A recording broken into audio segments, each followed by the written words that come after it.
Aujourd'hui, je vous propose de découvrir la culture à la fois la plus connue, la plus glamour, la plus sexy du potager, à savoir le radis noir. Je plaisante bien sûr parce que vraiment, c'est une culture qui manque, je trouve d'ailleurs, de reconnaissance.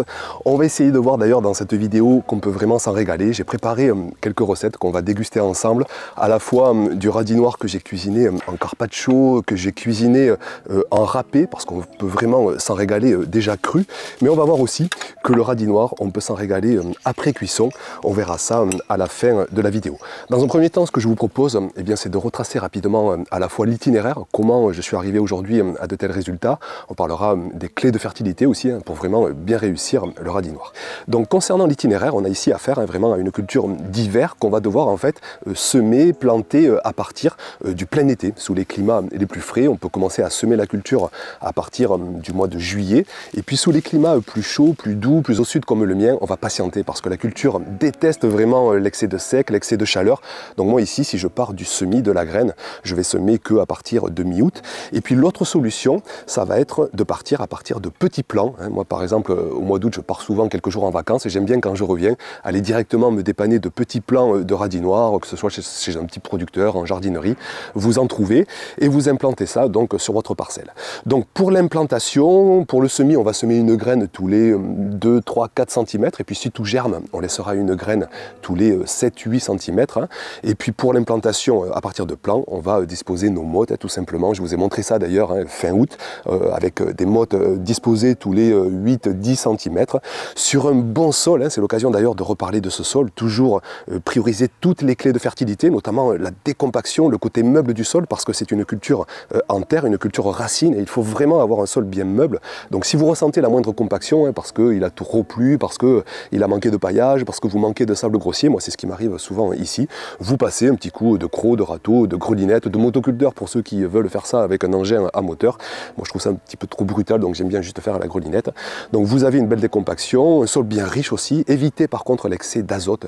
N'allez pas apporter de l'urine par exemple avant la culture, sinon vous allez avoir trop de feuillage, trop de verre et des racines trop petites. Donc priorisez des paillages à la fois mous, rigides, carbonés, des engrais organiques aussi complets que vous trouvez dans tout commerce de potager. Donc voilà pour le côté préparation de sol, le semis, la solution à partir de plants en motte. Et puis par la suite, eh bien, il faudra tout simplement patienter pendant 2 mois, 2 mois et demi facilement, si vous partez de la graine. 2 mois et demi pendant lesquels il faudra veiller vraiment à 2 points de vigilance, à la fois l'humidité. Alors elle reste assez facilement en arrière-saison parce qu'il y a moins d'évaporation, il y a moins de transpiration des plants, il y a plus de pluie, donc souvent on n'a pas arrosé. Mais si jamais vous avez du soleil, que le sol commence à s'assécher, arrosez parce que vraiment sinon les radis vont rapidement être filandreux, piquants, trop petits, vous allez perdre en qualité gustative et en productivité. Et puis veillez à l'enherbement, ça pousse beaucoup à l'automne, donc passez toutes les semaines pour désherber un petit peu si besoin et éviter trop de concurrence sur la culture. Donc voilà pour l'itinéraire, vous l'aurez compris, on s'en occupe en plein été pour récolter en automne et en hiver.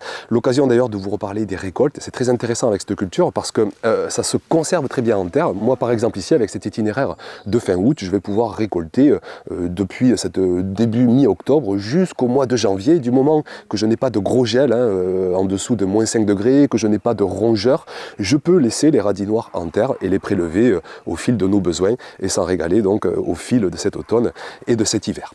Donc voilà pour la partie potager et je vous propose maintenant de passer à la partie cuisine. Je vous ai préparé 3 recettes assez simples et ça fait un moment que j'avais envie de déguster avec vous les légumes du potager directement en fait face caméra parce que je trouve que c'est tout simplement la finalité de nos récoltes, c'est de bonifier ça ensuite en cuisine, de s'en régaler avec toujours ce côté gustatif extra, cette fraîcheur extra. Et là, on va voir ça ensemble.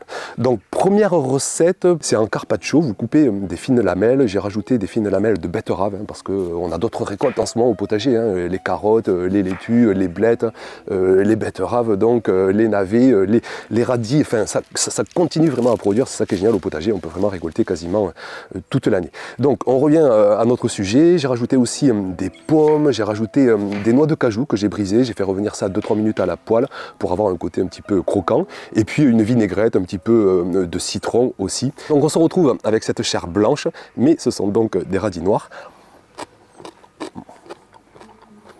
Plusieurs choses à vous dire. Déjà, c'est extra. Franchement, là, le côté noix de cajou, un petit peu cacahuète, ça adoucit le côté piquant. Mais le côté piquant disparaît très vite, en fait, si vous laissez reposer un petit peu la recette pendant 15-20 minutes. Par contre, pour ceux qui aiment vraiment, justement, le piquant, il faut le consommer au plus vite. Sitôt que vous le coupez en lamelles, eh bien là, je peux vous dire que déjà, à l'odeur, on le sent. Et là, ça envoie du piquant, mais il s'évapore, il se dissipe assez vite. Et là, franchement, c'est vraiment un régal. C'est frais, c'est croquant, c'est craquant, c'est vitaminé. C'est une belle recette, donc, que je vous montre là.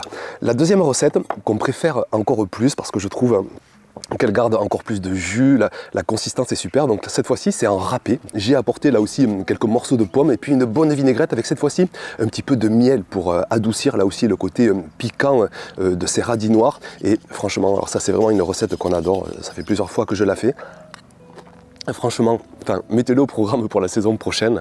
La troisième recette que je vous propose, eh bien cette fois-ci, c'est en cuit parce que les radis noirs peuvent aussi très bien être cuisinés avec une belle cuisson.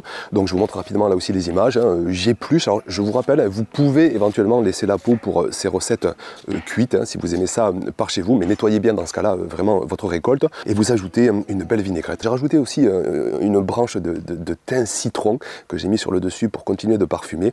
Vous mettez ça au four 30-40 minutes même facilement. Et puis ensuite, eh bien, vous vous régalez. Là aussi, je goûte avec vous. Alors là aussi, plusieurs choses à vous dire. Déjà, le côté piquant là, a quasiment mais totalement disparu. Donc si vous avez des enfants, parfois ce côté piquant peut être un frein. Là, il a complètement disparu. Le côté miel qui adoucit. Après, tout seul comme ça, c'est un côté très subtil, très fin, mais ça appelle peut-être une omelette, un poisson, un féculent, que ce soit aussi un petit peu plus chaud, parce que là, ça a un petit peu refroidi, mais c'est aussi extrêmement bon. Donc, j'espère, avec ces trois recettes, vraiment vous avoir donné envie plus que jamais de cultiver ce légume. Hein. Il est vrai qu'il manque de reconnaissance parce que c'est vrai qu'il faut un petit peu le cuisiner. Parce que ça n'a pas le côté aussi pratique des tomates où juste on va les couper, on va les manger directement. Là, il faut un petit côté en cuisine, mais vous voyez que moi je suis très loin d'être un chef cuisinier, même pas du tout. Et avec 15 minutes, une demi-heure en cuisine, rapidement, on peut facilement valoriser ces radis noirs.